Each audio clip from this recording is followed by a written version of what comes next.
അഥാതോ അഥ അതോ ബ്രഹ്മജിജ്ഞാസ. എത്ര പദായി? 3 പദം. ആ, ബ്രഹ്മണ ജിജ്ഞാസ, ബ്രഹ്മജിജ്ഞാസ, ബ്രഹ്മവിഷയക ജിജ്ഞാസ. ഇനി നിങ്ങൾക്ക് ഭാഷ്യം കണ്ടോ?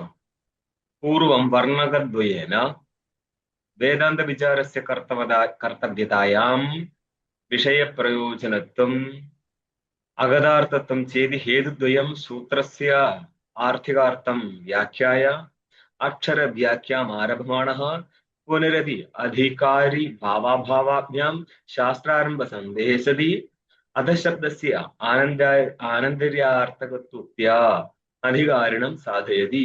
ഈ ഭാഗം നമ്മൾ ഇന്നലെ വായിച്ചതാണ്. അധികാരിയെ കുറിച്ച് പറയാൻ പോവുകയാണ് നമ്മൾ. വർണ്ണകദ്വയേന, പൂർവ്വത്തിൽ 2 വർണ്ണകങ്ങളിലൂടെ വേദാന്ത വിചാരത്തിന്റെ കർത്തവ്യതയ്ക്ക് കാരണമായിട്ട് 2 ഹേതുക്കളെ പറഞ്ഞു. വിഷയപ്രയോജനങ്ങളും അതേപോലെ അഗതാർത്ഥത്വവും. ഇത് സൂത്രത്താൽ സൂചിപ്പിക്കുകയും ചെയ്തിട്ടുണ്ട്. എന്നിട്ട് അക്ഷരാർത്ഥ വ്യാഖ്യാനം നടത്താനായിട്ട്, സൂത്രത്തിന്റെ അക്ഷരവ്യാഖ്യാനം വിവരിക്കാനായിട്ട് അക്ഷരവ്യാഖ്യാം ആരംഭമാണ്, ആരംഭം ചെയ്യാൻ പോകുന്ന ഭാഷ്യകാരൻ പുനര അധികാരി അഭാവാഭ്യാം. അധികാരി ഇവിടെ ഈ ഗ്രന്ഥത്തിന്റെ അധികാരി ഉണ്ടോ ഇല്ലയോ? ഇല്ല എന്ന് പൂർവപക്ഷിയും ഉണ്ട് എന്ന് സിദ്ധാന്തിയും. ഇപ്രകാരം അധികാരി ഉണ്ടെങ്കിൽ ശാസ്ത്രം ആരംഭിക്കാം, അധികാരി ഇല്ലെങ്കിൽ ശാസ്ത്രത്തിന്റെ ആരംഭം ആവശ്യമില്ല. ഇപ്രകാരം ശാസ്ത്ര ആരംഭ സന്ദേഹിസതി, ശാസ്ത്രത്തിന്റെ ആരംഭത്തിന്റെ കാര്യത്തിൽ സന്ദേഹം ഇരിക്കുമ്പോൾ അധശബ്ദസ്യ ആനന്ദര്യാർത്ഥകത്വത്യ. അധശബ്ദത്തിന്റെ അർത്ഥം എന്താ? അനന്തര്യം, അനന്തരം, ആനന്തര്യമാണ് ആ അധശബ്ദത്തിന്റെ അർത്ഥം. ഇത് പറഞ്ഞുകൊണ്ട് അപ്പോൾ ഏതിന് അനന്തരം എന്ന് ചിന്തിക്കുമ്പോൾ നമ്മൾക്ക് ഇവിടെ അധികാരി കാണാൻ പറ്റും. ഇത്രയും ക്വാളിഫൈഡ് ആള് മാത്രമാണ് ഇവിടുത്തെ ശാസ്ത്രാധ്യയനത്തിന്റെ അധികാരി. മറ്റാരും ഇവിടെ അധികാരികളാവത്തില്ല. ഇപ്രകാരം അധികാരണം സാധയതി. ആദ്യം നമ്മൾ അധികാരിയെ സാധിപ്പിക്കുകയാണ് ഭാഷ്യം. തത്ര അധശബ്ദസ്യ ആനന്തര്യാർത്ഥഃ പരിഗൃഹ്യതേ നാധികാരാർത്ഥഃ. അത്ര എന്ന് പറഞ്ഞ ഇവിടെയുള്ള സൂത്രത്തില് അഥാതോ ബ്രഹ്മജിജ്ഞാസ എന്നുള്ള സ്ഥലത്ത് അധ എന്നുള്ള ശബ്ദത്തിന്, ഒന്നാമത്തെ പദത്തിന് ആനന്തര്യമാണ് അർത്ഥം. ആനന്തര്യാർത്ഥഃ, ആനന്തര്യ അർത്ഥോ യസ്യ അധശബ്ദസ്യ സ അധശബ്ദഃ ആനന്തര്യാർത്ഥഃ, ആനന്തര്യാർത്ഥകഃ എന്നും പറയാം. ആനന്തര്യം എന്നുള്ള അർത്ഥത്തോട് കൂടിയതാണ് എന്ത്? അർത്ഥശബ്ദം, അധശബ്ദം. ന അധികാരാർത്ഥ, അധികാരം ഉദ്ദേശിച്ചതേ പ്രത്യേകിച്ച് നേരിട്ടുള്ള അധികാരം എന്നുള്ള അർത്ഥത്തിലല്ല, ആരംഭം എന്നുള്ള അർത്ഥത്തിലാണ് അധികാരം ശബ്ദം വരുന്നത്. അധികാര ശബ്ദത്തിന് തന്നെ ആരംഭം എന്നാണ് അർത്ഥം. ചിലയിടത്ത് ആരംഭാർത്ഥത്തിൽ അധശബ്ദം വരാറുണ്ട്. ഇവിടെ ഇപ്പോൾ അധശബ്ദം ആരംഭാർത്ഥത്തിലല്ല, മറിച്ച് ആനന്തര്യാർത്ഥത്തിലാണ്. അപ്പം ഏതോ ഒരു കാരണമുണ്ട്. അതിനനന്തരം ബ്രഹ്മജിജ്ഞാസ, കാരണം ജ്ഞാനം ഫലം നൽകുന്നതാണ്. കർമ്മകാണ്ഡത്തിലൂടെ പറയപ്പെട്ടിരിക്കുന്ന യജ്ഞാദികൾ ചെയ്തു കഴിഞ്ഞാൽ അതിന്റെ ഫലം അനിത്യമാണ്. നിത്യമായിരിക്കുന്ന ഒരു ഫലം ജ്ഞാനത്തിനുണ്ട് എന്നുള്ളതിനാൽ അപരോക്ഷ ബ്രഹ്മാകാര ജ്ഞാനത്തിനായിട്ട് വിചാരത്തില് പ്രയത്നം ചെയ്യേണ്ടതുണ്ട്. ഈ വിചാര ശബ്ദത്തിന്റെ അർത്ഥം എന്താ? ശ്രവണം, മനനം, ശ്രവണം, മനനം, നിധിധ്യാസനം. ഇത് മൂന്നും ചേർന്ന് കഴിഞ്ഞാല് വിചാരമായി. വിചാര ഗ്രന്ഥത്തിന്റെ അർത്ഥം തന്നെ ഏതൊരു ഗ്രന്ഥത്തിലൂടെയാണോ നമ്മൾ വിചാരം ചെയ്തും കൊണ്ട് എന്ന് പറഞ്ഞാൽ ശ്രവണം നടത്തി. ശ്രവണം എന്ന് പറയുന്ന അർത്ഥം കേൾക്കുക എന്നല്ല, വേദാന്ത വാക്യങ്ങളിലൂടെ അർത്ഥനിശ്ചയം നടത്തുന്നതിനാണ് ശ്രവണം എന്ന് പറയുന്നത്. അതുകൊണ്ട് ഒരു മന്ത്രം ഉരുവിട്ടു പോകുന്നതല്ല ഇവിടെ. ഇവിടെ ഇരിക്കുന്ന മന്ത്രം ഉരുവിടാൻ വേണ്ടി പറഞ്ഞു വെച്ചതാണോ? അല്ല. പിന്നെ അതിന്റെ അർത്ഥനിശ്ചയം ചെയ്യാൻ വേണ്ടിയിട്ടും നിങ്ങൾക്ക് ബുദ്ധിവ്യായാമം ആവശ്യമുണ്ടാവും. അതേപോലെ ശ്രവണം കഴിഞ്ഞാല് മനനത്തിന്റെ അർത്ഥം എന്താ? യുക്തിയാൽ അർത്ഥസിദ്ധി നടത്തുക എന്നുള്ളതാണ്. വിചാരസ്ഥലത്തെ ശ്രവണത്തിന്റെ അർത്ഥം അശേഷാണം വേദാന്താനം ആദി മധ്യാവസാനേഷു ബ്രഹ്മാത്മന്യവ താത്പര്യം ഇത് ശ്രവണം ഭവേത് എന്ന് ഇതെല്ലാം പഞ്ചദശിയിൽ ഇതിന്റെ ഡീറ്റെയിൽ കാണാം. അത് പല അഭിപ്രായമുണ്ട് ഈ കാര്യത്തില്. ഞാൻ ഒരഭിപ്രായം മാത്രം വെച്ച് പോവുകയാണ്. സകല വേദാന്തങ്ങളുടെ അർത്ഥനിശ്ചയം നടത്തുന്നതിനെയാണ് ശ്രവണം എന്ന് പറയുന്നത്. ആ സ്ഥലത്ത് ഗുരുമുഖത്ത് നിന്ന് കേട്ട് പരമ്പരയിലൂടെ മനസ്സിലാക്കുക എന്നല്ലാതെ വേറെ ഒരു വഴി ഇവിടെ ഇല്ല. ഇവിടെ ഒരു മന്ത്രം കൊടുത്തിട്ട് നീ ഇതങ്ങ് ചെല്ലാ മതി എന്നോ, ശാസ്ത്രനാമം ചൊല്ലിയാല് ബ്രഹ്മ കൈവല്യം പ്രാപിക്കുമെന്നൊന്നും ഇവിടെ സിദ്ധാന്തമില്ല. അതിനുശേഷമാണ് യുക്തിയ സംഭാവിതത്വ അനുസന്ധാനം മനനം. യുക്തി വെച്ചിട്ട് ഇവിടെ വലിയ നൈയായികന്റെ രീതി ഒന്നും അവതരിപ്പിക്കുന്നില്ല. എപ്രകാരം ഒരു മൃത്തിന്റെ ജ്ഞാനം ഉണ്ടെങ്കിൽ മൃത്തിന്റെ കാര്യമായിരിക്കുന്ന സകല ഘടശരാവാദികളുടെ ജ്ഞാനം ഉണ്ടാകുമോ, അപ്രകാരം സകല ജഗത്തിന്റെയും കാരണമായിരിക്കുന്ന ഏക അദ്വിതീയ ബ്രഹ്മജ്ഞാനത്താൽ സകല ജഗത്തിന്റെയും ബോധം ഉണ്ടാവുന്നു എന്ന് പറയുന്നു. എങ്കിലും അടുത്ത സ്റ്റെപ്പിൽ മനസ്സിലാവാം, അധ്യസ്ഥ വസ്തുക്കളെ നിഷേധിച്ചും കൊണ്ടാണ് അധിഷ്ഠാന ബോധം ഉണ്ടാവുന്നത്. ആ ബോധ സമയത്ത് തിരിച്ചറിയുന്നത് ഈ ജഗത്ത് ഇവിടെ ഇല്ലായിരുന്നു എന്ന്. ആയതുകൊണ്ട് ഏകജ്ഞാനത്തിന് ശേഷം അറിയാനായിട്ട് മറ്റൊന്നും അവശേഷിക്കുന്നില്ല എന്നുള്ളത് കൊണ്ടാണ് ഏകജ്ഞാനത്താൽ സകലജ്ഞാനം പറയുന്നത്. അല്ലാതെ അധിഷ്ഠാന ബ്രഹ്മജ്ഞാനം ഉണ്ടായി കഴിഞ്ഞാൽ സകല ലോകത്തിലെ എല്ലാ കാര്യങ്ങളും അറിയാൻ അതിന് അർത്ഥമില്ല. ഇങ്ങനെ അർത്ഥം എടുക്കുന്നത് കൊണ്ട് ആൾക്കാർ നമ്മളോട് ചോദിക്കാറുണ്ട്, ഞാൻ ഈ ഈശ്വരഭാവത്തിൽ സകലത്തിനെ അറിയൂല. ഇത് ആദ്യകാലത്ത് പറഞ്ഞു കൊടുക്കുക എന്താ പറയാ, ആ സകലത്തിനെ അറിയുന്ന. ഇതല്ല വേദാന്ത ശാസ്ത്രം. അറിയാനായിട്ട് വസ്തു ഉണ്ടെങ്കിലല്ലേ അറിയത്തുള്ളൂ. അതെന്തുകൊണ്ടാ? അവിടെയാണ് പ്രശ്നം. ഈ ജഗത്ത് മിഥ്യയാണെങ്കിൽ, കയറിലെ സർപ്പം മിഥ്യയാണെങ്കിൽ, കയറിനെ അറിഞ്ഞു കഴിഞ്ഞാൽ പിന്നെ ഏത് സർപ്പമാണ് അവിടെ അവശേഷിക്കുന്നത് അറിയാനായിട്ട്?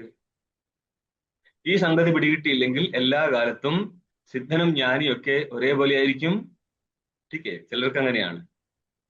അവര് സിദ്ധന്മാരെ തിരഞ്ഞു നടക്കും, പരസ്പരം ചോദിക്കും, ഇവിടെ ഏതെങ്കിലും സിദ്ധൻ, ഈ മാളത്തിലേതാ സിദ്ധൻ, ഈ പൊത്തിലേതാ സിദ്ധൻ, ഈ മാളത്തിലേതാ സിദ്ധൻ, ഈ ഈ സർവൈക്കലിൽ ഏത് സിദ്ധന എന്നുള്ള അന്വേഷണമായിരിക്കും പിന്നെ ഉണ്ടാവും. ജീവിതം മൊത്തം ഇതേ ഉണ്ടാവും പരിപാടി ഉണ്ടാകത്തുള്ളൂ. ആ ഒരു ടേസ്റ്റ് ഉണ്ടല്ലോ. ശാസ്ത്രം നേരിട്ട് പഠിക്കാതെ ബുക്ക് വെച്ച് പഠിച്ചു കഴിഞ്ഞാലുള്ള ബുദ്ധിമുട്ട് ഇതാണ്. പറയാൻ വേണ്ടിയുള്ള സംഭവം നമുക്ക് 4 പേര് കൂടെ ചേർന്നിരുന്നാലേ, നീ പഠിച്ചത് നീ പറഞ്ഞോ, ഞാൻ പഠിച്ചത് ഞാൻ പറയും എന്നുള്ള കണ്ടീഷനിലാണെങ്കിൽ ബഹളം വെക്കാമെന്ന് മാത്രം, അർത്ഥസിദ്ധി നടത്താൻ പറ്റില്ല. ഇങ്ങനെയുള്ള ആൾക്കാരുടെ അടുത്ത് നമ്മൾ പിന്മാറത്തേ ഉള്ളൂ. പിന്മാറുന്നത് കൊണ്ട് നിങ്ങൾ ജയിച്ചു എന്നല്ല അർത്ഥം, നിങ്ങളുടെ അടുത്ത് പറഞ്ഞിട്ട് കാര്യമില്ല എന്നുള്ളതാണ്. കാരണം സംസാരിക്കാനും ഒരു മിനിമം ബോധം ആവശ്യമാണ്. അതായത് ശാസ്ത്രത്തിന്റെ ബോധം ഉണ്ടെങ്കിൽ, ബോധം എന്നുള്ളത് വിവരക്കേട് എന്നുള്ള അർത്ഥത്തിലല്ല. കാരണം നന്നായിട്ട് പഠിച്ച ആൾക്കാർ പോലും ഈ വേദാന്ത ശാസ്ത്രത്തിന്റെ അറിവില്ലെങ്കിൽ അവിടെ സംസാരിക്കാൻ പറ്റത്തില്ല. ഇനി ഈ ഭാഗം എത്തിക്ക് നോക്ക്. സൂത്ര ഇത്യർത്ഥ. ഇവിടെ തത്ര അധശബ്ദ എന്ന് പറഞ്ഞല്ലോ ഭാഷ്യത്തില്. തത്ര ശബ്ദത്തിന് അർത്ഥം പറയാണ് ടീക്കയില് സൂത്രേ. തത്ര സൂത്രേ എന്നർത്ഥം ചെയ്തോളൂ. ആ സൂത്രത്തിൽ അധശബ്ദം ആനന്ദര്യാർത്ഥമാകുന്നു. ഇനി മംഗളാനന്തരാരംഭ പ്രശ്ന കാസ്നേഷു അധോവധ. ഇത് അധശബ്ദം ഏതൊക്കെ അർത്ഥത്തിൽ വരാമെന്ന് കാണിച്ചിരിക്കുകയാണ്. മംഗളാർത്ഥത്തിൽ വരാം. കണ്ഠം ഭിത്വ വിനിറിയാതു തസ്മാത് മാംഗളികാബുഭൗ. ബ്രഹ്മാവിന്റെ കണ്ഠത്തിൽ നിന്ന് ആദ്യം വന്നതാണ് അധശബ്ദം, ഓം ശബ്ദവും. ഓങ്കാരശ്ച അധശബ്ദശ്ച, അത് അടുത്ത ടീക്കത്തിന് അടുത്ത പേജിൽ വരും. പിന്നെന്താ, അനന്തരം എന്നുള്ള അർത്ഥത്തിൽ പറയാം. ഇവിടെ നമ്മൾ അനന്തരാർത്ഥം എടുക്കാൻ പോകും. ആരംഭാർത്ഥത്തിൽ പറയാം. അധ യോഗാനുശാസനം എന്നുള്ള സ്ഥലത്ത് ആരംഭാർത്ഥത്തിലാണ് പറഞ്ഞത്. അല്ലെങ്കിലോ ചോദ്യാർത്ഥത്തിൽ പറയാം. അധ പറയാൻ അതങ്ങനെ സംഭവിക്കുമെന്നുള്ള ചോദ്യത്തിൽ കൊണ്ടുവരാം. കാർഷ്ണ്യം എന്ന് പറഞ്ഞ സമ്പൂർണ്ണാർത്ഥത്തിൽ വരാം. ചില സ്ഥലത്തെ മംഗള അനന്തര ആരംഭ പ്രശ്ന കാർഷ്ണ്യ പ്രതിജ്ഞാ സമുച്ചയേഷു എന്ന് ഇനിയും അർത്ഥം പറയുന്നുണ്ട്. ഇത് കോശവാക്യമാണ്. ഇങ്ങനെ ഇതി അധശബ്ദസ്യ ബഹവോ അർത്ഥാഹ സന്തി. അധശബ്ദത്തിന് അനേക അർത്ഥം ഉണ്ടല്ലോ. എങ്ങനെ? തത്ര അധ യോഗാനുശാസനം ഇത്യത്ര സൂത്രേ യഥാ അധശബ്ദ ആരംഭാർത്ഥക യോഗശാസ്ത്രം ആരഭ്യതേ ഇതി തദ്വദത്ര കിം ന സ്യാത്. നിങ്ങൾക്ക് യോഗസൂത്രം തുടങ്ങുന്ന സമയത്ത് യോഗസൂത്രത്തിന്റെ ആദ്യത്തെ സൂത്രമാണ് അധ യോഗാനുശാസനം.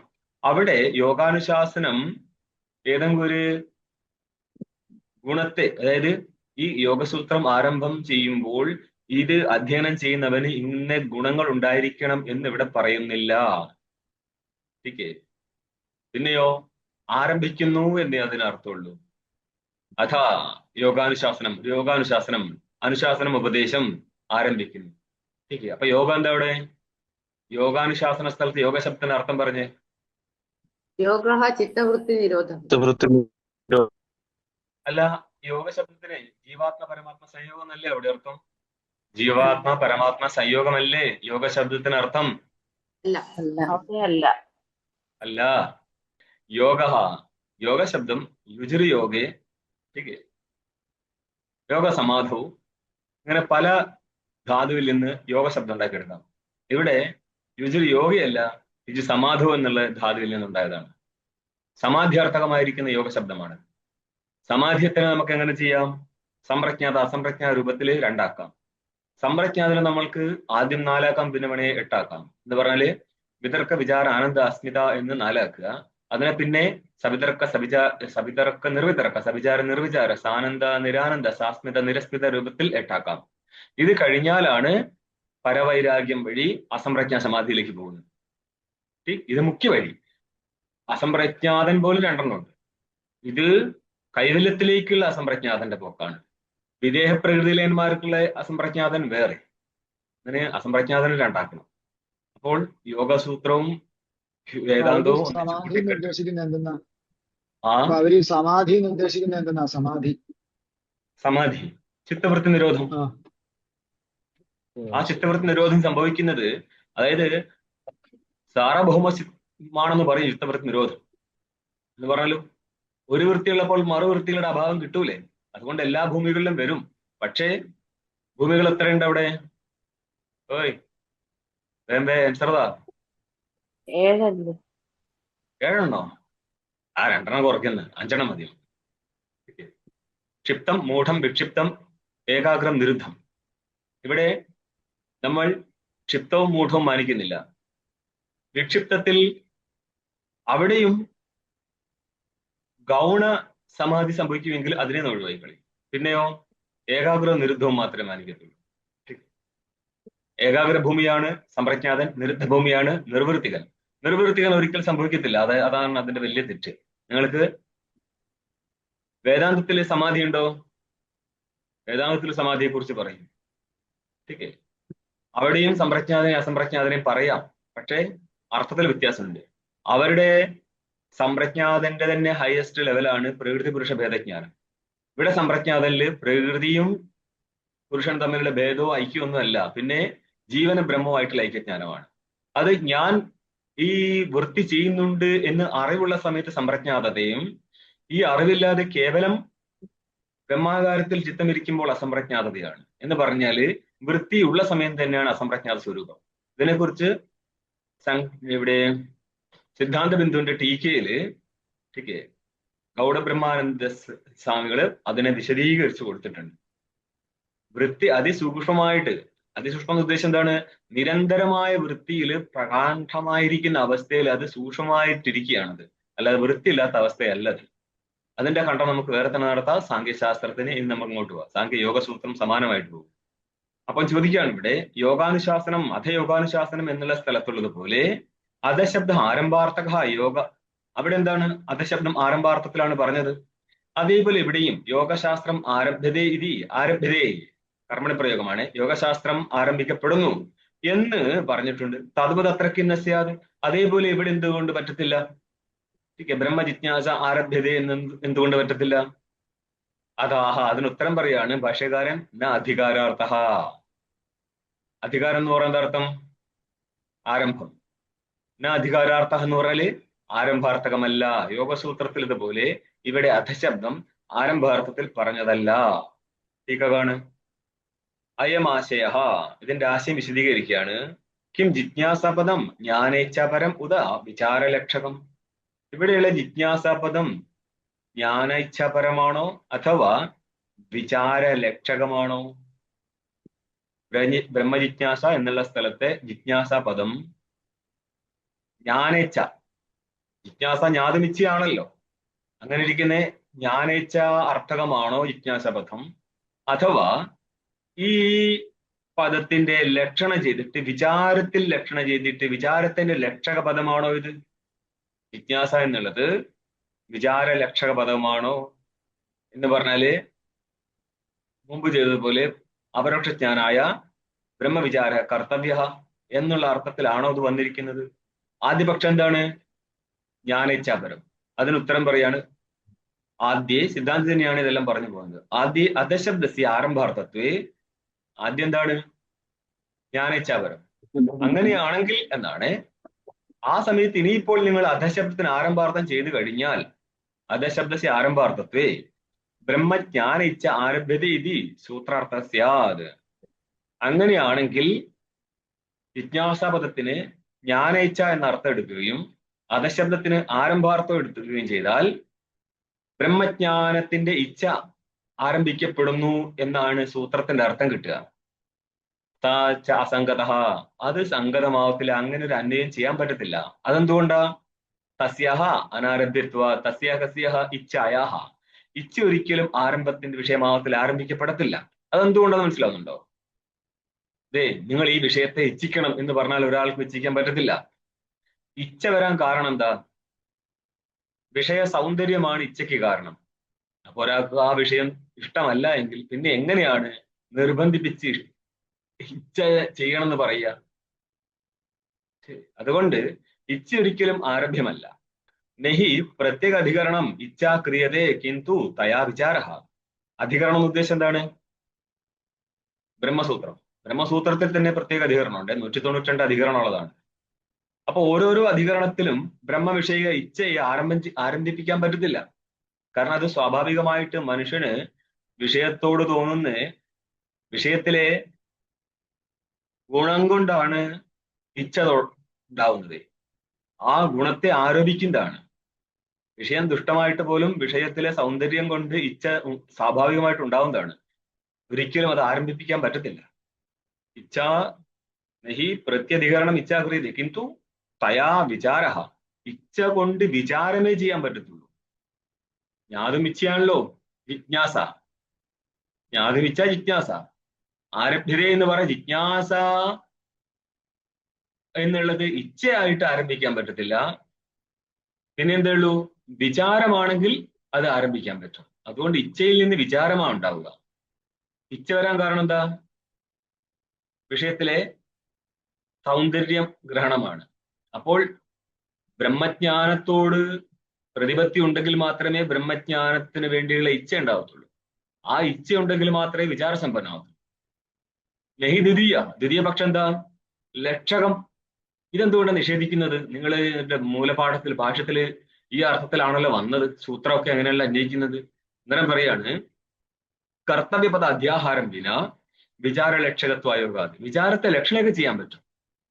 വിചാരത്തിൽ നമ്മൾക്ക് ജിജ്ഞാസാപദത്തിലെ ജ്ഞാധാതുവിന്റെ അർത്ഥം അപരോക്ഷ ജ്ഞാനം എന്നുള്ളത് ഏത് വഴി? അജഹൽ ലക്ഷണ വഴി അപരോക്ഷ ജ്ഞാനത്തെയും അവിടെയും ജ്ഞാധാതു ലക്ഷകപദമായിട്ട് മാറും.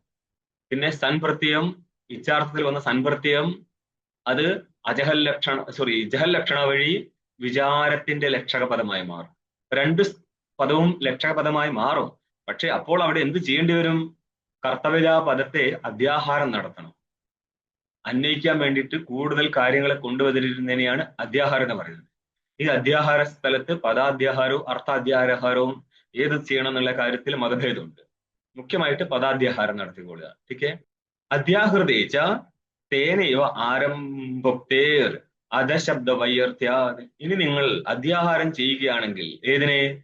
വിചാര ശബ്ദത്തെ അധ്യാഹാരം ചെയ്യുകയാണെങ്കിൽ, കർത്തവ്യതാപദത്തെ അധ്യാഹാരം ചെയ്യുകയാണെങ്കിൽ, തേനൈവ ആ കർത്തവ്യ പദം കൊണ്ട് തന്നെ ആരംഭോക്തേർ ആരംഭം എന്നുള്ള അർത്ഥം പറയപ്പെട്ടിരിക്കുന്നു എന്നുള്ള സ്ഥിതിക്ക് ഇനിയിപ്പോൾ അധശബ്ദ വൈയർത്യാത്, അധശബ്ദം വ്യർത്ഥമായി പോകും. അതെങ്ങനെ കിട്ടും? അധ ബ്രഹ്മജിജ്ഞാസ, കർത്തവ്യപദം ഇങ്ങോട്ട് അധ്യാഹാരം ചെയ്യും. അപ്പോൾ ആ കർത്തവ്യപദത്താൽ തന്നെ ആരംഭാർത്ഥം കിട്ടിക്കഴിഞ്ഞാൽ ബ്രഹ്മവിചാരാരംഭ കർത്തവ്യ എന്ന് നേരിട്ട് അന്വയിക്കാൻ പറ്റും. പിന്നെ അവിടെ അധശബ്ദത്തിന്റെ ആവശ്യമേ വരത്തില്ല. കിന്തു അധികാരി സിദ്ധ്യർത്ഥം ആനന്ദര്യാർത്ഥത ഏവ യുക്തൈതി. പിന്നെ എന്ത് മാനിക്കണം? അധികാരി സിദ്ധിക്കാനായിട്ട് അധശബ്ദത്തിന് ആനന്ദര്യാർത്ഥം പറയണം. അധ്യാഹാരമൊക്കെ ചെയ്യേണ്ടത് ആവശ്യമാണ്. പക്ഷെ അധശബ്ദത്തെ അന്വയിക്കുന്ന സമയത്ത് വിചാരാരംഭം എന്നൊന്നല്ല അധശബ്ദത്തിന്റെ അർത്ഥം. പിന്നെ ആനന്ദര്യാർത്ഥത്തിലേക്ക് കൊണ്ടുപോകും. അപ്പൊ ഏതോ ഒരു കാരണമുണ്ട്, അതിന് ശേഷമാണ് ബ്രഹ്മജിജ്ഞാസ കർത്തവ്യമാവത്തുള്ളൂ. ആ കാരണം എന്തായിരിക്കും? മുന്നോട്ട് പറയും. സാധന ചതുഷ്ടയ സമ്പത്തിയാണ് ആ കാരണങ്ങൾ. അപ്പോൾ ആനന്ദരി എന്ന് പറഞ്ഞാൽ അധശബ്ദത്തിന് ആനന്ദരി എന്നർത്ഥം ചെയ്യാം. ഏതിനനന്തരം? സാധന ചതുഷ്ടയ സമ്പത്തി അനന്തരം. ഇനി പിന്നെ അതഹ എന്നുള്ള രണ്ടാമത്തെ പദത്തിന് അർത്ഥം ചെയ്യും. കാരണത്വാത്, അതായത് കർമ്മകാണ്ഡ പ്രതിപാദ്യമായിരിക്കുന്ന യാഗങ്ങൾ അനിത്യഫലങ്ങളും ജ്ഞാനം നിത്യഫലവും നൽകുന്നത് കൊണ്ട് ഇപ്രകാരം ശാസ്ത്രത്തിൽ പറഞ്ഞതിനാൽ അപരോക്ഷ ബ്രഹ്മജ്ഞാനത്തിനായിട്ട് വിചാരത്തില് പ്രയത്നം ചെയ്യണം. വിചാരം കർത്തവ്യമാകുന്നു എന്ന് പറഞ്ഞാൽ ശ്രവണ മനന നിധിധ്യാസനം ചെയ്യണം. അന്നപ്പോൾ ബ്രഹ്മജ്ഞാനത്തിന്റെ കാരണം എന്താ ഇവിടെ? വിചാരം. നോക്കണം, വിചാരമാണ് കാരണം. വിചാരം എന്ന് പറഞ്ഞാൽ ശ്രവണമാണ്. ശ്രവണം എന്ന് പറയുന്നതിന്റെ അർത്ഥം എന്താ? വേദാന്ത വാക്യങ്ങളുടെ അർത്ഥനിശ്ചയമാണ്. അത് ആരെ ചെയ്തു കൊടുക്കത്തുള്ളൂ? അത് പഠിച്ചാലേ ചെയ്തു കൊടുക്കത്തുള്ളൂ. ഞാനിത് എവിടുത്തെ കൊണ്ടുവരുന്നത് മനസ്സിലാകുന്നുണ്ടോ? ഒരു കഷ്ണം മന്ത്രം ജപിച്ചത് കൊണ്ട് കിട്ടൂല എന്നാണ് ഈ പറയുന്നത്. സകല വേദാന്ത വാക്യങ്ങളുടെയും നിർണയം ചെയ്യാൻ സമർത്ഥനായിരിക്കണം കേൾക്കുന്ന ആളും പറയുന്ന ആളും. എങ്കിൽ മാത്രമേ ഇതിന്റെ അർത്ഥം ഉരുത്തിരിഞ്ഞു വരത്തുള്ളൂ. അതുകൊണ്ടാണ് നമ്മൾ പറയുന്നത് ശ്രോത്രിയം ബ്രഹ്മനിഷ്ഠനമായിരിക്കുന്ന ഗുരുവിനെ പ്രാപിക്കുക എന്ന്. ബ്രഹ്മനിഷ്ഠയെ നമുക്ക് നിശ്ചയിക്കാൻ പറ്റത്തില്ല. പിന്നെ ശ്രോത്രിയം എന്ന് പറഞ്ഞാൽ ചന്തോദീതി എന്ന് പറഞ്ഞാൽ പരമ്പരയിലൂടെ അധ്യയനം നടത്തിയ ആൾ. എങ്കിൽ മാത്രമേ നമ്മൾക്കും മുന്നോട്ട് ഈ കാര്യം മനസ്സിലാകത്തുള്ളൂ. അല്ലാതെ ഏതെങ്കിലും ഒരു ഗുരുവിന്റെ പേരിലോ ദേവതയുടെ പേരിലോ കിട്ടുന്ന മന്ത്രമല്ല ലക്ഷ്യത്തിലെത്തിക്കുന്നത്. നമ്മുടെ കിട്ടിയോ? എന്തുകൊണ്ടാണ് മറ്റു മാർഗങ്ങൾ എതിർക്കുന്നത് എന്നുള്ളത് ഇനി നിങ്ങൾക്ക് ഇനി മുന്നോട്ട് കാണാം. ശ്രവണത്തിലെ വിധി നിയമവിധിയാണോ അപൂർവ വിധിയാണോ പരിസംഖ്യ വിധിയാണോ എന്നൊക്കെ സംസാരിക്കുന്നേരം നിയമവിധി വരുന്നത് പോലും ഒരു മക്കളെ ഞാൻ യോഗ ചെയ്തിട്ട് നിങ്ങളെ ലക്ഷ്യത്തിലെത്തിച്ചേരാം, ഒരു മക്കള് എന്റെ ഒരു മന്ത്രമുണ്ട് ഇതങ്ങോട്ട് ജപിക്കുമ്പോഴേക്കും നിങ്ങൾ ബ്രഹ്മസാക്ഷാത്കാരം നടത്തും എന്നും പറഞ്ഞ് ചില്ലറ കച്ചവടക്കാരായിരിക്കുന്ന ഗുരുക്കന്മാർ വിളിക്കുമ്പോൾ പറയാണ് പോകല്ലേ മക്കളെ, പിന്നെ നിയമം ചെയ്യാനാണ്. ശ്രവണം കൊണ്ട് മാത്രമേ കിട്ടത്തുള്ളൂ. ശ്രോതഭ്യ എന്നുള്ള സ്ഥലത്ത് ശ്രവണത്തിൽ വിധിയുണ്ട്. അവിടെ പ്രഠാർത്ഥകാരൻ അപൂർവവിധി മാനിക്കുന്നു. ठीके മറ്റു പല ആചാര്യന്മാർ അവിടെ നിയമവിധിയും മാനിക്കുന്നുണ്ട്. നിയമം എന്ന് പറഞ്ഞാൽ പാക്ഷികമാണ്. മറ്റു വഴിക്ക് പോകരുത്, ഇതിൽ തന്നെ നിന്നോളം എന്നാ പറയുന്നത്. നിങ്ങൾ ഏത് വഴി പോയി കഴിഞ്ഞാൽ ഗുരുക്കന്മാർക്ക് ബുദ്ധിമുട്ടില്ല, പക്ഷേ പറയേണ്ട കാര്യം അവിടെ അവതരിപ്പിക്കും. യോഗ്യതയ്ക്കനുസരിച്ച് പോകാൻ പറ്റത്തുള്ളൂ. ठीके അപ്പോൾ നമുക്ക് കാട്ടുമാക്കാൻ ഗുരുക്കന്മാർ കിട്ടിയിട്ടുണ്ടെങ്കിൽ അത് നമ്മുടെ യോഗ്യത എന്ന് വിചാരിച്ചിരുന്നാൽ മതി. കലികാലത്തും ഇങ്ങനത്തെ പലതും സംഭവിക്കും. അപ്പം ബേസിക് നമ്മൾ മനസ്സിലാക്കണം, ഇതിന് വേറെ മാർഗങ്ങളില്ലായിരുന്നു. എന്നിട്ടും മറ്റു മാർഗങ്ങൾ അവലംബിക്കുന്നുണ്ടെങ്കിൽ അത് ശാസ്ത്രപ്രതിപാദ്യമായിരിക്കുന്ന കാര്യമല്ലാത്തതിനാൽ അവരൊരിക്കലും ഗുരുക്കന്മാരല്ല, PR വർക്കിലൂടെ ഗുരുക്കന്മാരാവുന്നവരാണ്. അപ്പോൾ ഇനി ടീക്കയിൽ മുന്നോട്ട് പോവാണ്. അധുന സംഭാവിതം അർത്ഥാന്തരം ദൂഷയതി. സംഭവിച്ചേക്കാവുന്ന മറ്റൊരർത്ഥം ഇങ്ങനെയും കൊണ്ടുവരാം, അതിനെ ദൂഷണം നടത്തുകയാണ് ഭാഷ്യത്തില്. മംഗളസ്യ, അടുത്ത പേജിലേക്ക് പോയിക്കോ, 28ലേക്ക്. മംഗളസ്യ ച വാക്യാർത്ഥേ സമന്വയഭാവാത്. അധശബ്ദത്തിന് മംഗളം എന്നൊരു അർത്ഥമുണ്ട്. പക്ഷെ മംഗളാർത്ഥം എടുത്തു കഴിഞ്ഞാൽ നമ്മൾക്ക് ഇവിടെ മൊത്തം വാക്യത്തിൽ അന്വയം ചെയ്യാൻ പറ്റൂല. അതിന് മുന്നെന്താ പറഞ്ഞത്? അധശബ്ദ ആനന്തര്യാർത്ഥമാണ് പരിഗ്രഹിക്കപ്പെടുന്നത് ശാസ്ത്രീയമായിട്ട് സ്വീകരിയതേ.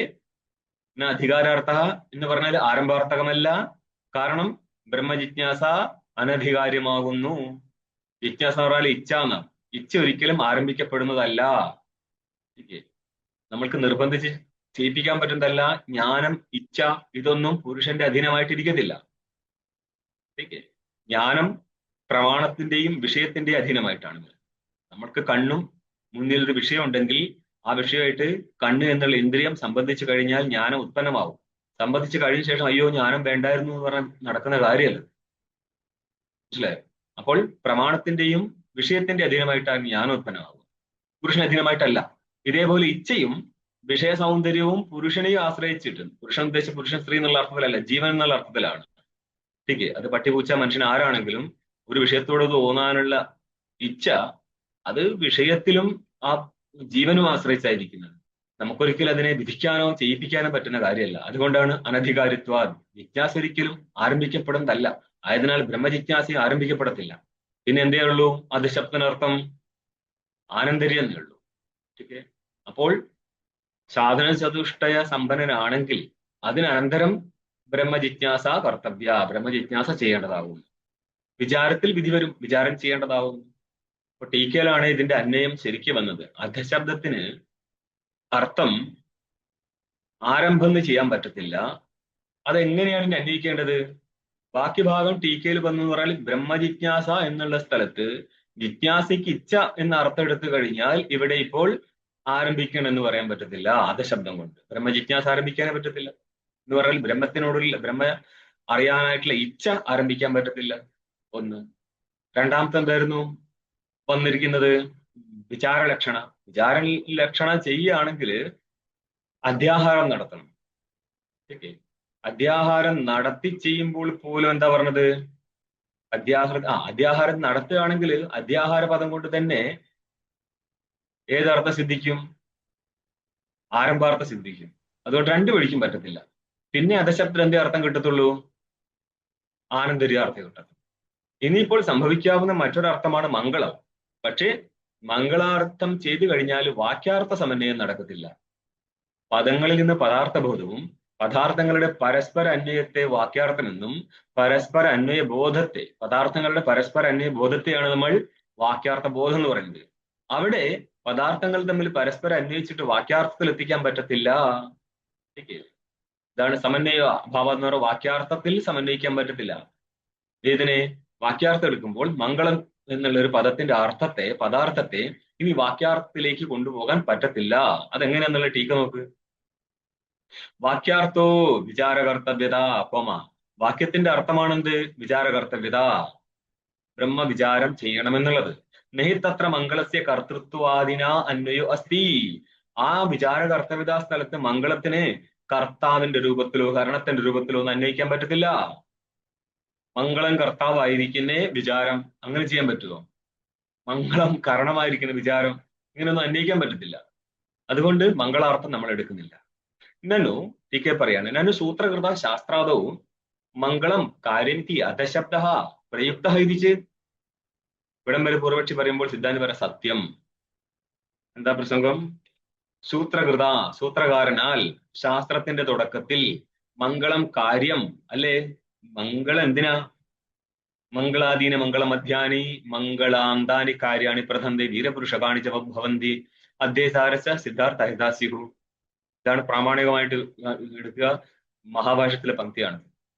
അതായത് ഒരു ഗ്രന്ഥത്തിന്റെ തുടക്കത്തിലും മധ്യത്തിലും ഒടുക്കത്തിലും മംഗളാചരണം നടത്തിയിട്ടുണ്ടെങ്കിൽ ആ ഗ്രന്ഥം എന്താവും? പ്രഖ്യാതമാവും. അത് പഠിക്കുന്ന വിദ്യാർത്ഥികൾക്ക് കാര്യം മനസ്സിലാവും. അങ്ങനെയൊക്കെയാണ് പറയാ. സിദ്ധാർത്ഥ യഥാസ്യവും ഇത് പ്രാമാണികമാണ്.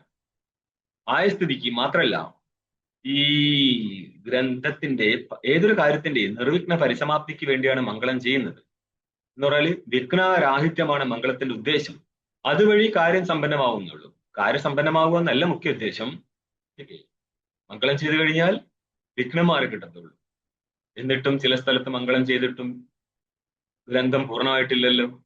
അന്നേരം പറയും ഇതിനേക്കാൾ കൂടുതൽ വിഘ്നം ഉണ്ടായിരുന്നു, അതുകൊണ്ടാണ്.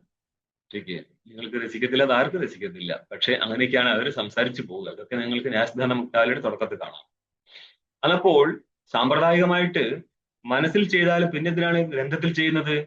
അത് ശിക്ഷാർത്ഥം ഗ്രന്ഥാതു നിബന്ധനാദീന്ന് കാണാം. മറ്റുള്ളവരെയും പഠിപ്പിക്കാൻ വേണ്ടിയാണ് ഗ്രന്ഥത്തിന്റെ തുടക്കത്തിൽ ഈ മംഗളം ചെയ്തു വച്ചിരിക്കുന്നത്. അല്ലാതെ ആ വ്യക്തി ചെയ്തിട്ടുണ്ടോ ഇല്ലയോ എന്നുള്ളത് നമ്മൾക്ക് അറിയായിരുന്നു. ചെയ്യാതിരിക്കാം. മറ്റുള്ളവർക്കും ഒരു ഗുണപാഠം എന്നുള്ള രീതിയിലാണ് ഗ്രന്ഥത്തിന്റെ തുടക്കത്തിൽ ഇതൊക്കെ ചെയ്തു വെക്കുന്നത്.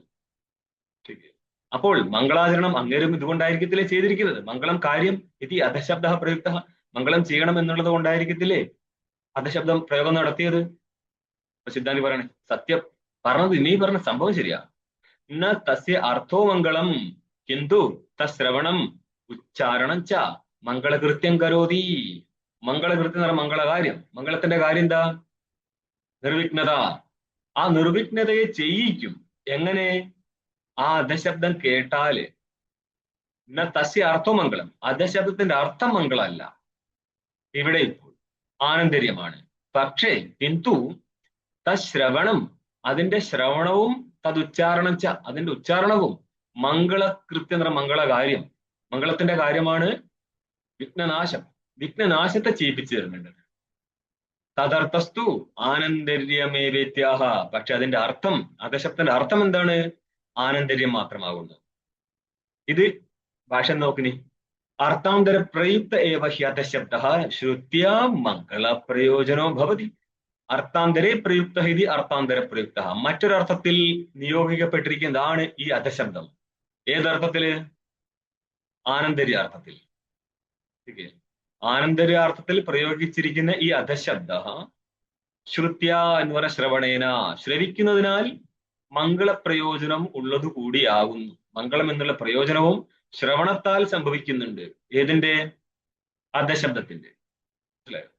അപ്പോൾ അധശബ്ദം ഉപയോഗിച്ചത് എന്തിനു വേണ്ടിയാ? മംഗളത്തിന് വേണ്ടിയോ? അല്ല, ആനന്തര്യാർത്ഥം പറയാനാണ്.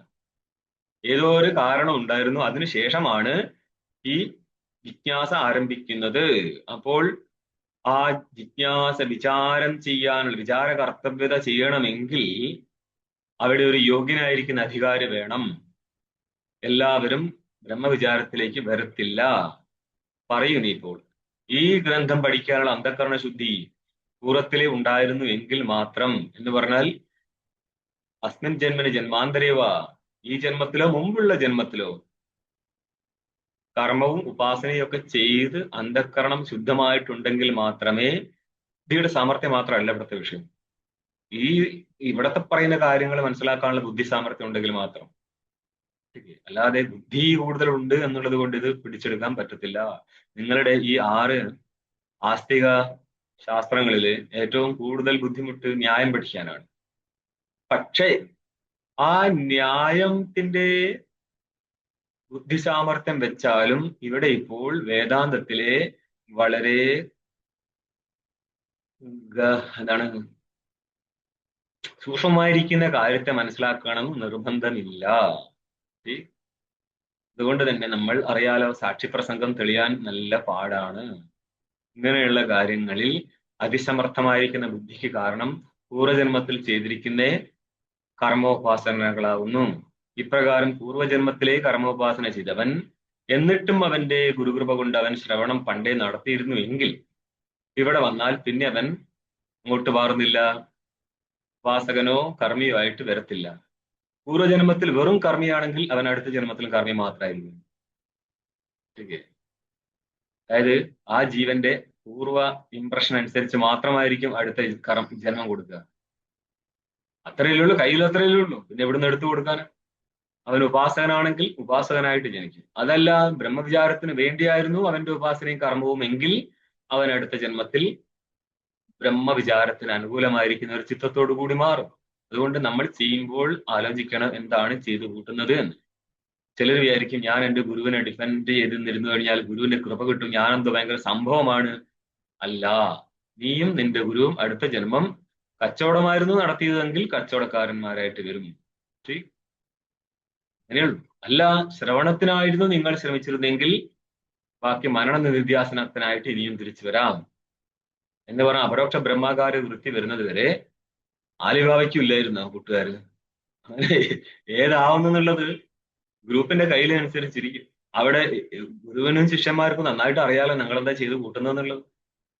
നാട്ടുകാർക്ക് അറിയത്തില്ല, ശരിയാണ്, കാരണം നിങ്ങൾ അത്രയും വർക്ക് നടത്തുന്നുണ്ട്, നാട്ടുകാരെ അറിയാം. പക്ഷെ നിങ്ങൾക്ക് അറിയാലോ, നിങ്ങളെക്കാട്ടും വലിയ ടീമാണ് ഇതിന് സഞ്ചാലനം നടത്തുന്ന പരമാത്മ. ठीक है. ചിലപ്പോൾ ശിഷ്യനെ അറിഞ്ഞില്ലാതെ വരും, കാരണം അജ്ജാതി ഗുരുവാണെങ്കിൽ അറിയത്തില്ല. ഇതിനെയൊക്കെ പൊളിച്ചിട്ട് മുന്നോട്ട് പോകണമെങ്കിൽ അത്രയും ജീവന് പുണ്യം ഉണ്ടായിരിക്കേണ്ടിയിരുന്നു. അപ്പോൾ നമ്മൾ കംപ്ലൈന്റ് പറഞ്ഞിട്ട് കാര്യമില്ല, നമ്മളുടെ കയ്യിലിരിപ്പിനനുസരിച്ച് നമ്മൾക്ക് ഗുരുവിനെ കിട്ടത്തുള്ളൂ. അവിടെ പോയി നിൽക്കും സാധനങ്ങൾ.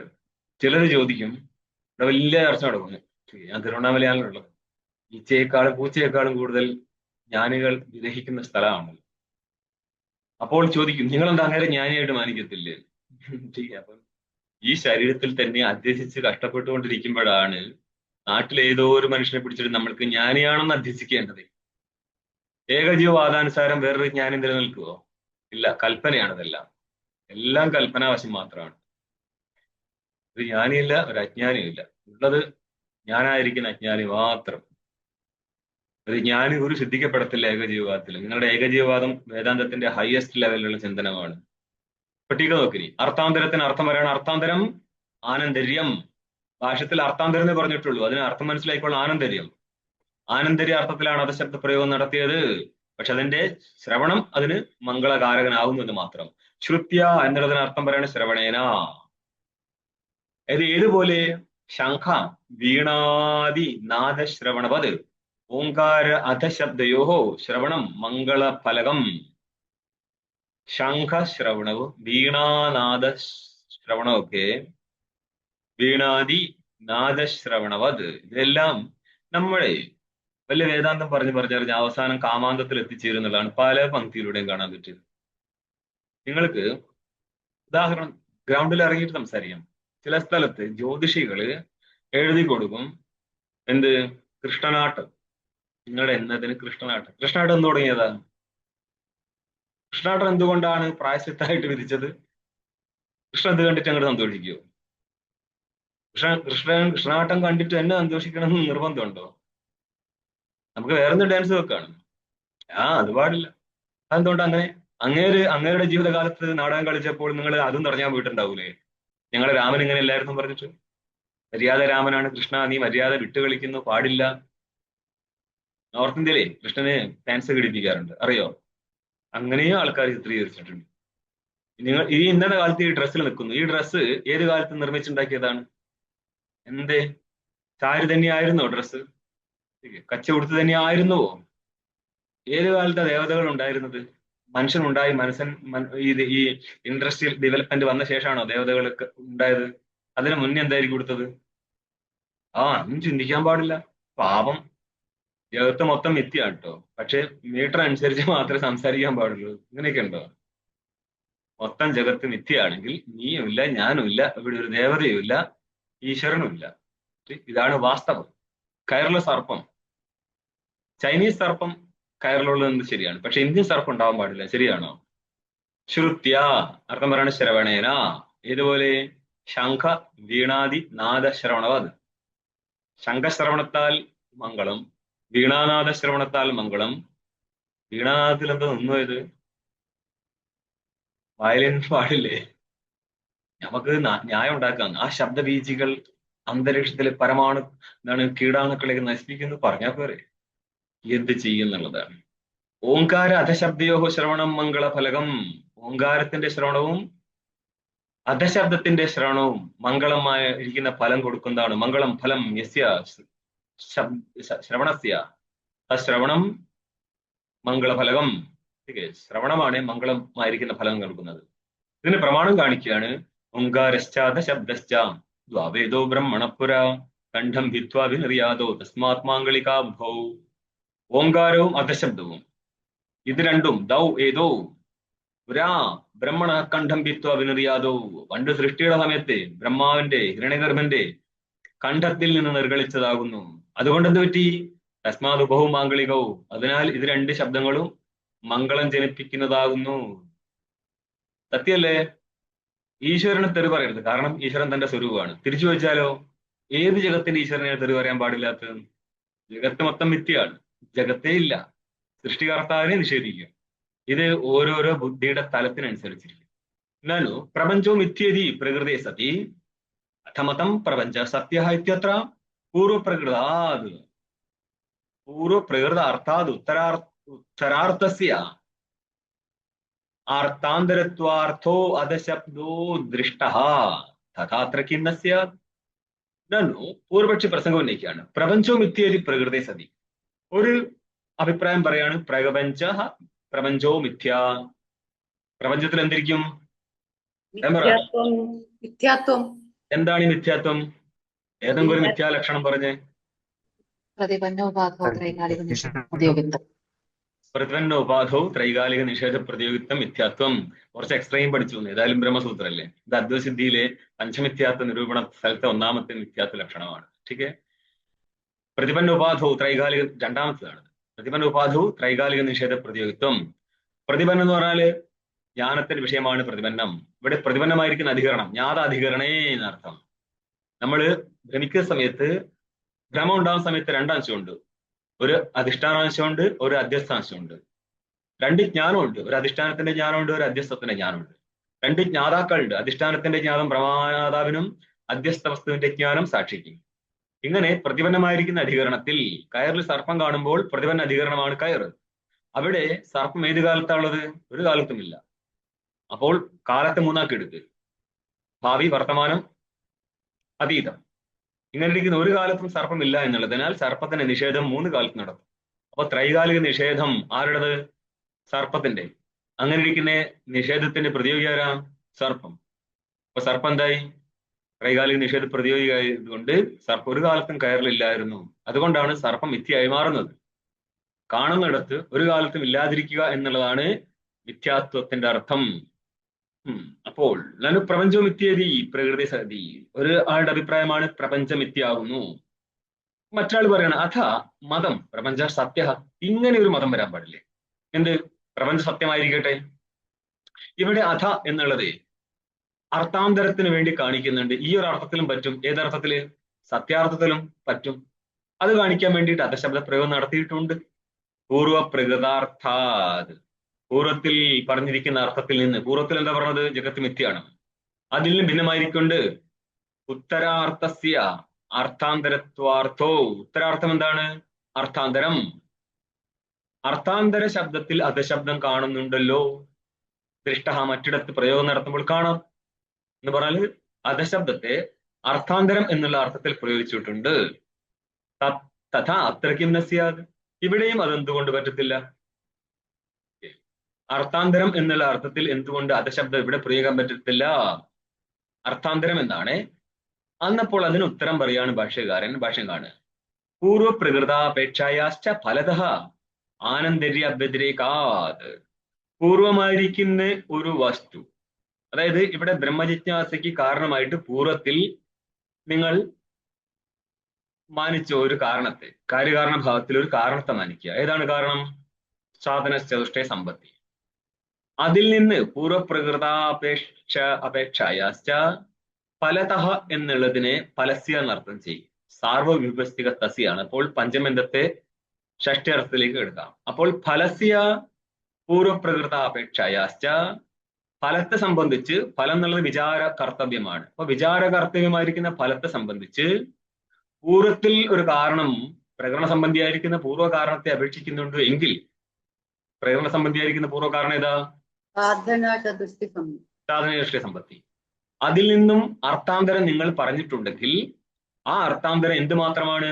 ആനന്ദര്യ വ്യതിരേകാത്. ഇത്രയും കൂടി ചേർത്തോളം കേട്ടോ. ആനന്ദര്യത്തിൽ നിന്ന് ഭിന്നമല്ല ആ അർത്ഥാന്തരം എന്ന് പറഞ്ഞാൽ ആദ്യം ഒരു കാരണം സാധനചതുഷ്ടയ സമ്പത്തി. അതിന്റെ കാര്യമാണ് ബ്രഹ്മവിചാരം. ബ്രഹ്മവിചാരം കാര്യവും അതിന്റെ കാരണമായിട്ട് സാധനചതുഷ്ടയ സമ്പത്തി ഇരുന്നാൽ പിന്നെ അർത്ഥാന്തരം എന്നുള്ളത് എന്തർത്ഥമേ ആവത്തുള്ളൂ? ആനന്ദര്യം എന്നേ അർത്ഥം കിട്ടത്തുള്ളൂ. കാരണം ഭേദവും ഫലവും തമ്മിൽ ആനന്ദര്യമുണ്ട്. ആ അർത്ഥാന്തരത്തിന് ആനന്ദര്യം എന്നുള്ളതിൽ ഭിന്നമായിട്ട് ഒരു അർത്ഥവും കിട്ടത്തില്ല. ടീക്ക നോക്കിയത് ഇത്രയും ഭാഗം. ഫലതഃ, ഭാഷ്യത്തിലെ ഫലതഃ എന്നുള്ളതിന്റെ അർത്ഥം എന്ത് ചെയ്തു? ഫലസ്യ എന്നർത്ഥം ചെയ്തു. അങ്ങനത്തെ ഒരു ഗുണമുണ്ട്.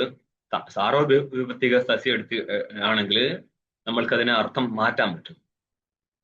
ബ്രഹ്മജിജ്ഞാസായ പൂർവം അർത്ഥവിശേഷ പ്രകൃതോ നാസ്തി യസ്മാത് തസ്യ അർത്ഥാന്തരത്വം അധശബ്ദേന ഉച്യത.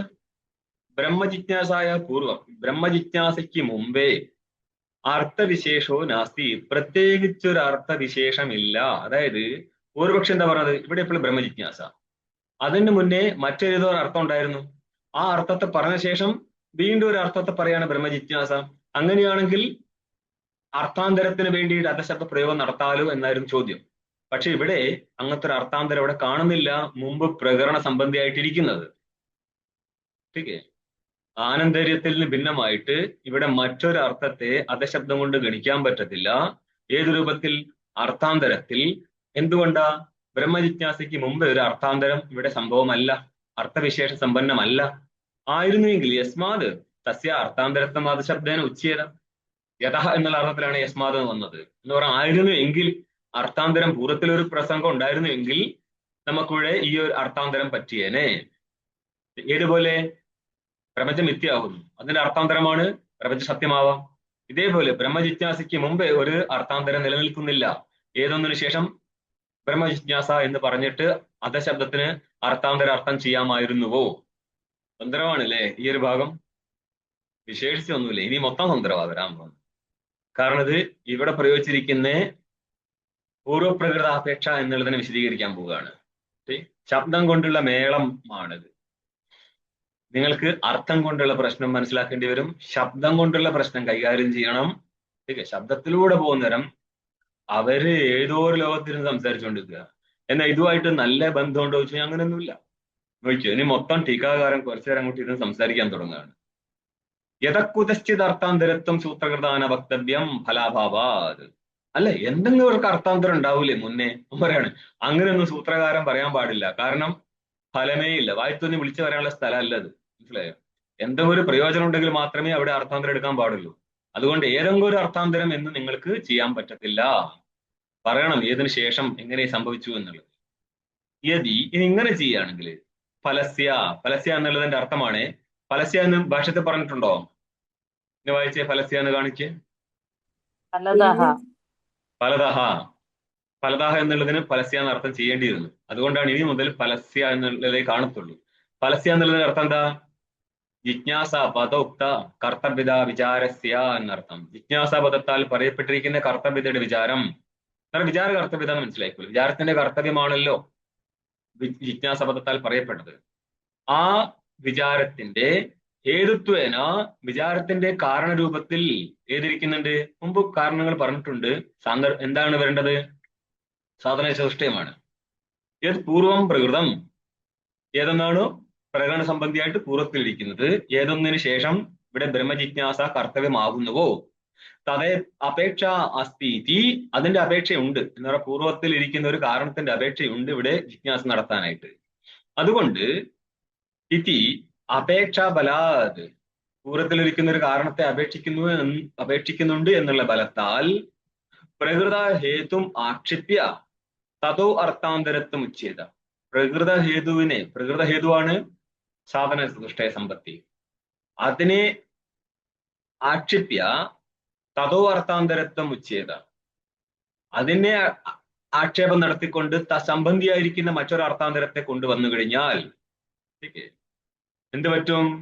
തഥാ അർത്ഥാന്തരത്വം ആനന്ദരി അന്തർഭവതി. ആ അർത്ഥാന്തരവും ആനന്ദരത്തിലേ വരത്തുള്ളൂ. അതെന്തുകൊണ്ടാണ് നിങ്ങൾ അങ്ങനെ പറയുന്നത്? ഹേതു ഫലഭാവജ്ഞാനായ ആനന്ദര്യസ്യ അവശ്യം വാച്യത്വാത്. ഹേതുഫലജ്ഞാനത്തിനായിട്ട്, ഹേതുഫലജ്ഞാനത്തിന്റെ അർത്ഥം എന്താ? കാര്യകാരണ ഭാവജ്ഞാനം. കാര്യകാരണ ഭാവജ്ഞാനം വേണമെങ്കിൽ ഹേതുഫലഭാവജ്ഞാനം എന്ന് പറഞ്ഞാൽ കാര്യകാരണ ഭാവജ്ഞാനം. ഇതിനായിട്ട് നിങ്ങൾ ആനന്ദര്യം അവശ്യമായിട്ടും പറഞ്ഞിരിക്കണം. ഹേതുഫലഭാവത്തില് ആനന്ദര്യം എവിടെയാണ് പൂർവ്വഭാവത്വം നിലനിൽക്കുക? ഹേതുഫലഭാവത്തിൽ പൂർവ്വഭാവത്വം എവിടെ നിൽക്കും? കാരണത്തിൽ നിൽക്കും. ഫലഭാവം കാര്യത്തിൽ നിൽക്കും. ആയതിനാല് ആനന്ദര്യം അവശ്യമായിട്ടും പറഞ്ഞിരിക്കേണ്ടതാണ്. തസ്മാത് ഇതം അർത്ഥാന്തരം ഇത്യുക്തേ തസ്യ ഹേതുത്വ അപ്രതിതേഹേ. തസ്മാദിതം അർത്ഥാന്തരം എന്ന് പറയുന്ന സ്ഥലത്ത് ഹേതുത്വം കിട്ടത്തില്ല. പിന്നെയോ തസ്മാദിതം ആനന്ദര്യം ഇത്യുക്തേ ഭവത്യേവ ഹേതുത്വ പ്രതി. ഇതെന്താ അർത്ഥം?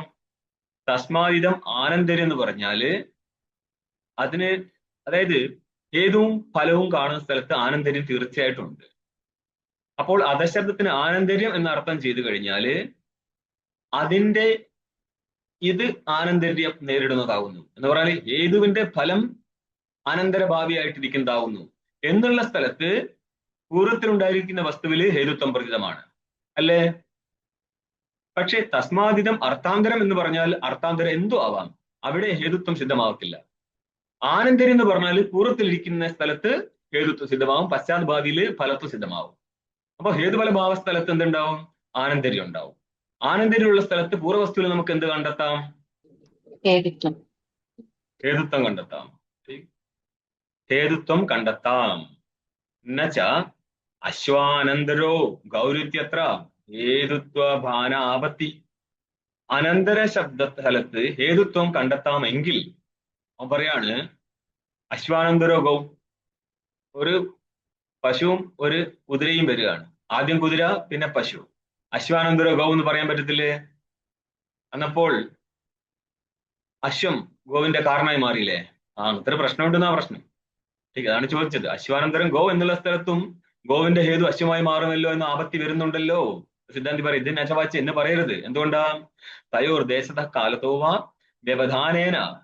ഈ അശ്വത്തിനും ഗോവിനും ദേശം കൊണ്ടും വ്യത്യാസമുണ്ട്, ഭേദമുണ്ട്, കാലം കൊണ്ടും വ്യത്യാസമുണ്ട്.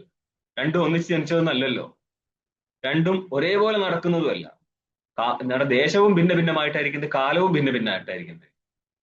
അതായത് നൈയായികനെ സംബന്ധിച്ചു ഒരേ അധികരണത്തിലായിരിക്കണം കാര്യവും കാരണവും ഉത്പന്നമാണ്, ഒരേ കാലത്തിലായിരിക്കണം കാര്യവും കാരണവും വേണ്ടത്, ഇല്ലെങ്കിൽ കാര്യകാരണഭാവം സിദ്ധിക്കാൻ പറ്റത്തില്ല. ഓക്കെ, ഘടം ഉണ്ടാവുന്ന സ്ഥലത്ത് തന്നെയായിരിക്കും മൃത്യു ഉണ്ടാവുക. മൃത്യു താതാത്മ്യം ഇരിക്കുന്ന സ്ഥലത്ത് മാത്രമാണ് ഘടം സമവായശ്രമത്തിൽ ഉത്പന്നമാകത്തുള്ളൂ നൈയായികന്. ഇങ്ങനെയാണ് കാര്യകാരണഭാവം സമ്പന്നാക്കത്തുള്ളൂ. ഇവിടെ ഇപ്പോൾ കാര്യകാരണഭാവം ഇല്ല, കാരണം ദേശത്താലും കാലത്താലും വ്യവധാനം നേരിടുന്നുണ്ട്. അതിനാൽ ആനന്തരസ്യ മുഖ്യത്വാത്, ഇവിടെ ആനന്തര്യം മുഖ്യാർത്ഥകമല്ല. അതുകൊണ്ട് എന്തർത്ഥം ചെയ്തു? അതഃ സാമഗ്രി ഫലയോരേവ മുഖ്യ ആനന്തര്യം അവ്യവധാനാത്. സാമഗ്രിക്ക് എന്താർത്ഥം? സമൂഹം, കാരണ സാമഗ്രിയാട്ടോ. കലാപം എന്ന് പറയും സാമഗ്രി. സാമഗ്രി സിദ്ധമാണെങ്കിൽ ഫലസിദ്ധമാവോ? ആ, സിദ്ധമായിരിക്കും. എല്ലാ കാരണങ്ങളും കൂടി ചേർന്നാൽ തൊട്ടടുത്ത ക്ഷണത്തിൽ കാര്യം ഉത്പന്നമാവും. അവയെ തമ്മിലാണ് മുഖ്യമായിരിക്കുന്ന ആനന്തര്യം. എന്തുകൊണ്ടാ? അവ്യവധാനം. ഏതിന്റെ വ്യവധാനം ഇല്ല എന്നാ പറയുന്നത്? കാലത്തിന്റെയോ ദേശത്തിന്റെയോ വ്യവധാനമില്ല. ഒരേ ഇടത്തായിരിക്കുന്നത്, ഒരേ കാലത്തിലും ഒരേ ദേശത്തിലായിരിക്കുക. തസ്മിൻ ഇത്യുക്തേ സതി അർത്ഥാന്തരത്വം ന വാച്യം ജ്ഞാതത്വാത് വൈഫല്യാച്ഛേദി ഭാവ.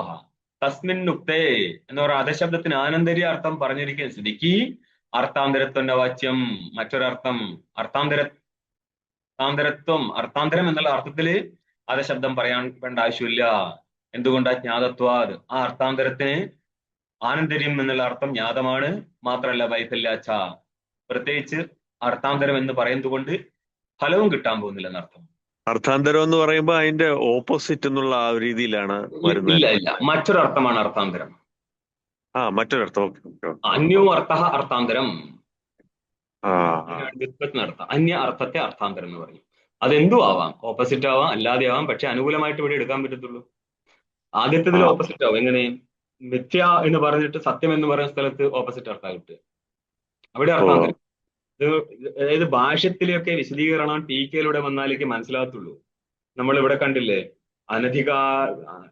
ബ്രഹ്മജിജ്ഞാസായ അനധികാര്യത്വ എന്നുള്ള സ്ഥലത്ത് ഭാഷ്യത്തിൽ പിടികിട്ടൊന്നുമില്ല. എവിടെയാണ് ഈ അനധികാര്യത്വം അന്വയിക്കുക എന്നുള്ളത്?